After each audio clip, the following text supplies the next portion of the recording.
Hello everyone, this is Anjali Singh from Faculty of Civil Engineering, Shri Ram Sarup Memorial University. Today we will be discussing about the topic that is construction and analysis of hydrographs. अब सबसे पहले हाइड्रोग्राफ्स पे move करने से पहले जो basic concept है hydrology का, जब हम लोग हाइड्रोलॉजी एज अ सब्जेक्ट पढ़ते हैं उसमें सबसे पहला टॉपिक हम पढ़ते हैं हाइड्रोलॉजिकल साइकिल। उसमें हम बताते हैं कि प्रेसिपिटेशन, सबसे पहले इवेपोरेशन, जो भी आपकी वाटर बॉडी होती है उससे इवेपोरेट होता है वाटर, वो ऊपर जाकर के कंडेंस होता है और फिर वहां पे क्लाउड्स फॉर्म होते हैं। उन क्लाउड्स में प्रेसिपिटेशन होता है। Precipitation comes down in the form of rain, snow, hail, glaze, किसी भी तरीके से आ सकता है। और फिर उसके बाद इंटरसेप्शन होता है। अब इंटरसेप्शन में हम लोगों ने ये देखा था कि चाहे वो बिल्डिंग्स हों, चाहे वो पेड़ हों, चाहे वो श्रब्स हों, ये सब जो है इंटरसेप्ट करते हैं इस फ्लो को डायरेक्टली अर्थ पर पहुंचने से पहले। तो इस वजह से इस इंटरसेप्शन के कारण जो फ्लो होता है वो थोड़ी देर के लिए इंटरसेप्ट होकर के फिर नीचे पहुंचता है। Finally the water comes on the land surface और वहां से रन ऑफ स्टार्ट होता है। अब वो पानी जो है 3 स्टेजेस में मूव कर सकता है। एक तो होता है कि सरफेस फ्लो हो रहा है, मतलब कि लैंड के ऊपर जो है पानी जो भी गिर रहा है वो फ्लो हो रहा है, ठीक। उसके बाद एक इंटर फ्लो होता है, सरफेस में अंदर, सॉइल के अंदर पानी फ्लो हुआ, एब्जॉर्ब हुआ और कहीं पे ऐसी उसको अपॉर्चुनिटी मिली कि वो वापस से सरफेस के ऊपर आ गया, उसको बोलते हैं इंटरफ्लो। तीसरा जो फ्लो होता है वो बेस फ्लो होता है। बेस फ्लो होने का मतलब अब जो पूरा पानी है जब वो इंटरफ्लो के थ्रू अंदर अर्थ के अंदर जा चुका है, ग्राउंड वाटर में तब्दील हो चुका है, अब वो ग्राउंड वाटर के फॉर्म में नीचे मूव करते हुए रिवर्स में फाइनली एंटर करता है। तो रन ऑफ जो प्रोसेस है, इस प्रोसेस के थ्रू जो प्रेसिपिटेटेड वाटर है वो फाइनली आपके रिवर्स में एंटर करता है और वहां से वापस से इवेपोरेशन स्टार्ट हो जाता है।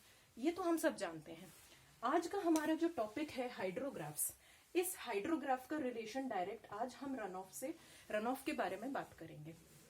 तो हाइड्रोग्राफ क्या होता है ये हम लोग यहाँ पे देख सकते हैं। This is a form of graph जो कि प्रेसिपिटेशन से रिजल्ट होने वाला जो रन ऑफ है या प्रेसिपिटेशन की वजह से जो फ्लो हुआ फाइनली रिवर्स में, उसकी स्टडी करने के लिए हम लोग ये ग्राफ बनाते हैं। अब ये ग्राफ बनता कैसे है, इसके 2 कंपोनेंट्स हैं। एक तो प्रेसिपिटेशन वाला पोर्शन है और दूसरा ये रन ऑफ वाला पोर्शन है। ये रन ऑफ को बेसिकली पहले जब हम लोग इनिशियल स्टेज में बात करते हैं तो हम स्टॉर्म हाइड्रोग्राफ या स्टॉर्म फ्लो के रूप में बात करते हैं। स्टॉर्म फ्लो का क्या मतलब होता है, जो प्रेसिपिटेट हुआ वाटर वो उसने कितनी फ्लडिंग करी रिवर्स में, ठीक है। तो उस रिवर्स के लिए जो फ्लडिंग हो रही है प्रेसिपिटेशन के बाद होने वाला जो फिनोमेना है उसको हम लोग यहां से स्टडी करेंगे। अब इसके 2 कंपोनेंट्स हैं। सबसे पहले जब हम कंस्ट्रक्ट करते हैं किसी हाइड्रोग्राफ को तो वाई एक्सिस पे आपका डिस्चार्ज होता है, ठीक है। एक्स एक्सिस पे आपका टाइम होता है, ये मीटर क्यूब पर सेकेंड में, ये आवर्स में। प्रेसिपिटेशन की वैल्यू आपकी कुछ mm में होगी। अब प्रेसिपिटेशन जो होता है आपको पता है ये हाइड्रोग्राफ्स कहलाते हैं। प्रेसिपिटेशन को रिकॉर्ड किया, धीरे धीरे जैसे जैसे टाइम बढ़ेगा आपका जो प्रेसिपिटेशन की वैल्यू है वो धीरे धीरे करके बढ़ेगी एंड फाइनली वो डिक्रीज भी होगी एंड एज अ रिजल्ट आपका जो पानी फ्लो होगा अर्थ के ऊपर और फाइनली रिवर्स में ऐड होगा, तो धीरे धीरे करके आपका फ्लो बढ़ता चला जाएगा, पीक अटेन करेगा और पीक अटेन करने के बाद धीरे धीरे करके पानी डिक्रीज होगा रिवर्स में, ठीक। मतलब वही रिवर्स में जब पानी जाकर के फाइनली ऐड होगा तो टाइम के साथ में जैसे प्रेसिपिटेशन हुआ है उसके साथ में ये पानी फ्लो करके रिवर्स में बढ़ता चला जा रहा है, अपना पीक अटेन किया और फिर जब प्रेसिपिटेशन आपका रिसीड करने लगेगा तो ये भी रिसीड करने लगेगा। अब इस हाइड्रोग्राफ के 3 basic components, base flow, through flow, overland flow. Base flow वो है, अगर हम रिवर्स के पर्सपेक्टिव में बात करते हैं तो ऑलरेडी जो फ्लो हो रहा है वो बेस फ्लो कहलाता है। फाइनली जब फ्लड वाटर जो आया, जो बाहर से रन करके आ रहा है, कैचमेंट एरिया से रन करके आ रहा है, वो ये वाला पोर्शन कंप्राइज करेगा, through flow and overland flow. अब ओवरलैंड फ्लो और थ्रू फ्लो का जो समेशन होता है वो स्टॉर्म फ्लो कंस्टिट्यूट करता है कि स्टॉर्म की वजह से रिजल्ट होने वाला जो फ्लडिंग प्रोसेस है वो कितनी है। तो ये जो लाइन है जो बेस फ्लो को सेपरेट कर रही है स्टॉर्म फ्लो से, ठीक है, ये लाइन, ये पूरा जो ग्राफ है ये आपका डायरेक्ट रन ऑफ हाइड्रोग्राफ कहलाता है। अब आप लोगों को इसमें एक चीज समझनी है कि इस हाइड्रोग्राफ का ये जो कंपोनेंट पीक फ्लो तक गया है, ये जो लिम्ब है इसको हम बोलते हैं राइजिंग लिम्ब।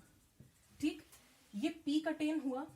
ठीक, इस पीक को अटेन करने के बाद यहां पे ये रिसाइड कर रहा है, तो इसको बोलते हैं रिसेशन लिम्ब। ठीक, तो इस तरीके से ये दो कंपोनेंट हो गए। फिर तीसरा पोर्शन आपका ये वाला जो पोर्शन है, इसको क्रेस्ट पोर्शन बोलते हैं, जहां पे आपका पीक हो रहा है और पीक रिसीड हो रहा है, तो ये पॉइंट कहलाएगा इन्फ्लेक्शन पॉइंट। अब इन चीजों से हमको ये पता चलता है कि कितना पानी फाइनली जब आपके रिवर में एंटर किया, तो उसका एनालिसिस हम लोग यहां से कर सकते हैं। अब एक चीज यहां पे आती है कि ये जो पीक है प्रेसिपिटेशन का और जो पीक इस हाइड्रोग्राफ का है, इनके बीच का टाइम है बेसन लैग टाइम। बेसन लैग टाइम हमने क्यों बोला? क्योंकि बेसन से फ्लो होकर के फाइनली पीक अटेन होने में इन द रिवर्स कितना टाइम लगा, जब पीक रेनफॉल हो चुका था, वो आपका बेसन लैग टाइम हो गया। ठीक, अब इसमें ऐसा है कि ये पीक का जो अटेनमेंट है, ये डिपेंड करता है कई सारे फैक्टर्स पे। कुछ बेसिक फैक्टर्स मैं आज आपको बताऊंगी, जैसे कि अगर यही प्रेसिपिटेशन एक फॉरेस्ट एरिया में हो रहा है जहां पे घने पेड़ हैं, तो इसमें पानी रुक करके आएगा, थोड़ा टाइम लगेगा उसको नीचे पहुंचने में, इसलिए जो पानी फाइनली रिवर्स में एंटर करेगा उसको टाइम लगेगा। तो आपका जो पीक है, जो बेसन लैग टाइम है, ठीक है, पीक ऑफ रेनफॉल से, वो देर से अटेन होगा।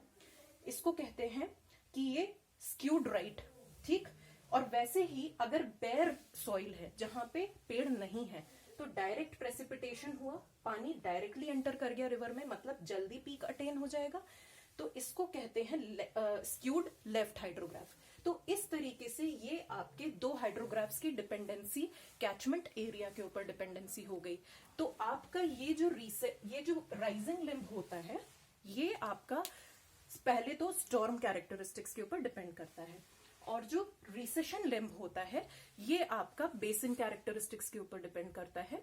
ठीक है, तो राइजिंग लिम्ब में अगर हम बात करेंगे, तो जब स्टॉर्म कैरेक्टरिस्टिक्स के ऊपर डिपेंड करता है, मतलब कितना प्रेसिपिटेशन हुआ, ठीक है, कैसा प्रेसिपिटेशन हुआ, उससे ये वाला लिम्ब आपका इफेक्ट होगा। और जो रिसेशन लिम्ब है कि कैचमेंट एरिया किस तरीके का था, उस हिसाब से ये उसका स्लोप क्या था, उसका एरिया क्या था, उसका शेप क्या था। तो आज के टॉपिक में हम लोग यही डिस्कस करेंगे, और thank you so much for providing me this opportunity.